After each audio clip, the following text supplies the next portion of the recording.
Over the years, the British identity has evolved to include people of different race, ethnicity and religion. It seems the country is more diverse and more tolerant than ever.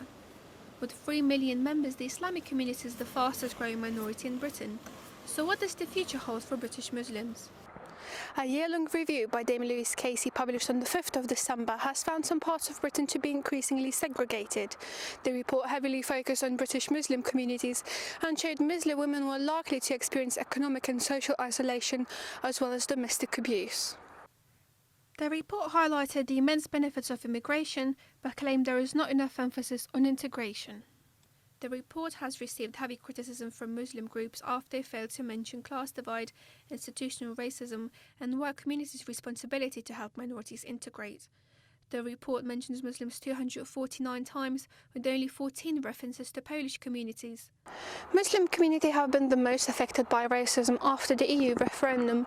Racist attacks have increased by 32% 2 months after the vote, with Muslim Council of Britain reporting 100 anti-Muslim hate crimes during the weekend after the referendum alone. I mean, there has been a rise in hate crime against Muslims ever since Brexit happened, and you see much more cases. I mean, Muslim women feel they feel scared wearing the hijab in public.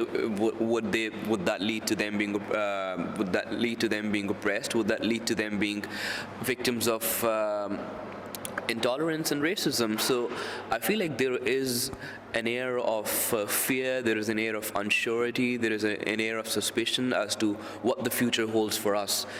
From verbal abuse in the street to violence and property damage, this is the reality of many Muslims in Britain. Since the victory of the Leave campaign, extremist right-wing views and parties have been gaining momentum.